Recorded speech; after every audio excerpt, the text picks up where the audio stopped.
Hey guys, so among all the movies that are coming out this year, all the ones that are tied to franchises, and I'm going to review the franchises before the new ones come out, I thought, since Creed 3 is coming out, I would review the Rocky franchise. And today I'm going to be talking about the original film from 1976.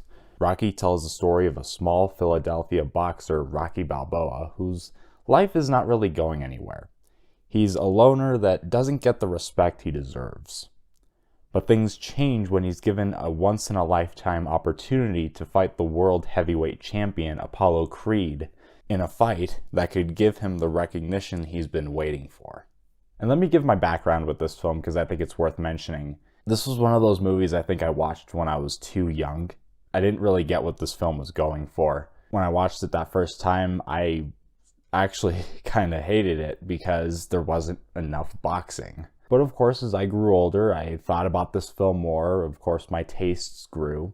And I realized that this film is not the stereotypical sports film. Sure, this film has boxing here and there, but the boxing is just the vehicle that is telling the story of all these characters. Because usually sports films have quite a bit of action in them, whether it's like football or soccer or any of these other ones. There's a lot going on, and Rocky differs from that because it's more of a quiet film. And part of that can be seen in the camera work, that at times the camera is situated in one location and just moves, catching the characters walking by. At times it'll let the characters kind of walk off screen. And it's one of those films that it really makes you feel like you're just observing things happen. It lets you think about what's going on in the story without feeling the need to constantly get your attention. But as I said, this film is more centered on the characters. Of course, you got to talk about Rocky Balboa, one of the most memorable characters in cinema history. And he's made so memorable with all these little nuances that Sylvester Stallone gives in an outstanding performance that is one of those roles where you can't imagine anyone else playing this character. Rocky is very easy to root for because he's in this Philly environment with a lot of hard-edged people that aren't the nicest. And he's basically Peter Parker, just without the suit and without the spider powers. There's a lot of points in the film where people are just coming at him and you want to see him rise above and be actually noticed for who he really is and get more respect. He's fun to be with. He has this way of talking that it sometimes has like an edge of humor to it. Hey, bird. Hey, look who's here. Look who's here. The giant worm. Look at these birds. Don't these birds look like candy, like flying candy? But also in these scenes where he's talking, there's a subtle sadness to it. Because you notice how lonely he is with that, the simple fact that when he's talking to fish in his apartment, it's kind of the same result as when he's talking to actual people. That a lot of points, whether he's talking to that one girl on the street or he's talking to Adrian, it just feels like he's just talking to himself because no one really wants to interact with him. And that brings me to the core of why this character works, and that's that Rocky is just in general a simple man. He's very humble, which is interesting to see because he's just been given the chance of his lifetime to face off against the world champion. Well, Rocky, how do you expect to fight Apollo Creed? Well, geez, Creed's the best. I guess I'll have to do the best I can. It's just hard not to latch onto that this guy isn't corrupted by fame. And it leads to a scene where he walks into the ring where he'll be facing off Creed and he sees a huge banner of himself. And he just realizes that that really isn't him. That he's not there for the glory, he's there for personal gain. And you get this great wide shot where it captures the whole stadium, and he's just a small piece in it.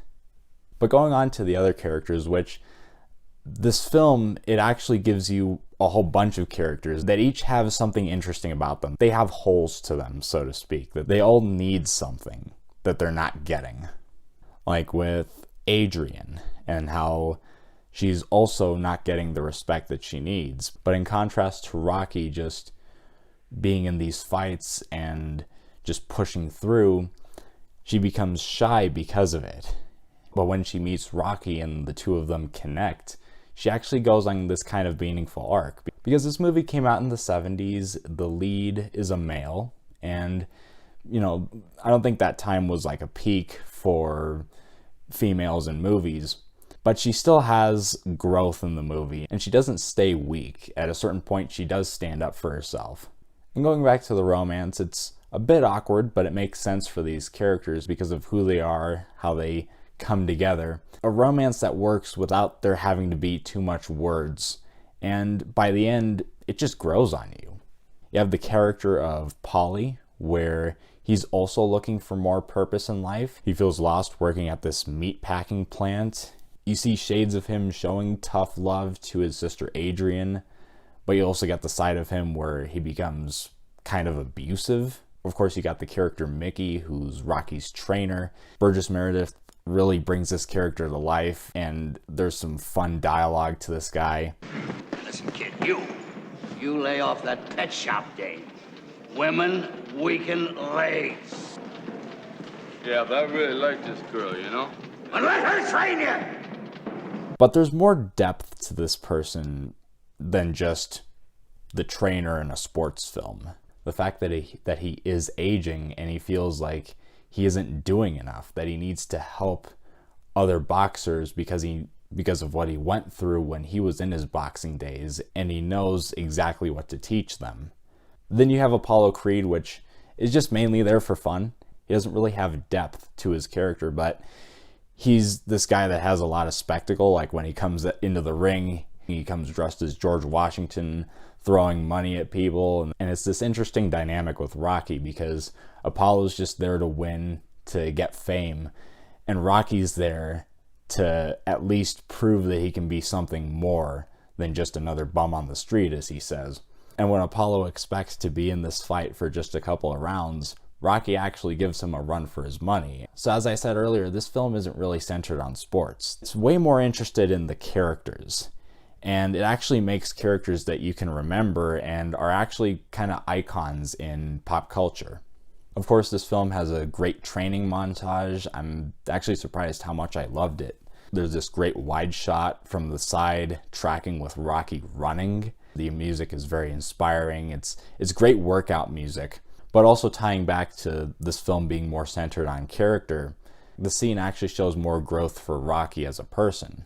Where of course there's the physical aspect where he walks up the steps on the first try because he's been smoking, he's not in the best shape, but on the second attempt he just scales them really quickly.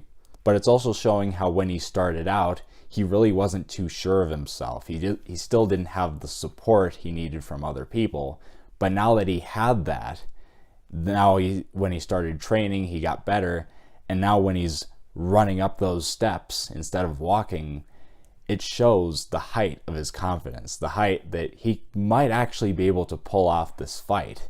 Even though he actually doesn't at the end and it's a split decision, he resolved his personal conflicts. And it's actually a paradox, making you wonder that who actually won? Did Rocky actually win because it was more personal? And maybe Creed lost because he was in it for the wrong reasons? It's interesting stuff to think about. As far as the negative, I just have a few small things here and there. Since the film is quite focused on characters, the sports aspect is maybe a bit less interesting than it should be, actually. The ending is very sports heavy, and it's still interesting to watch because you want to see Rocky actually face off against Creed. But it's not on the same level as the rest of the film, and the ending does feel a bit abrupt. But putting that aside, you don't need me to tell you this, that Rocky is a proven classic. It's quite possibly the quintessential underdog story. I'm going to give Rocky an A. Stay tuned for my review of Rocky 2 coming very soon. I'll see you guys then.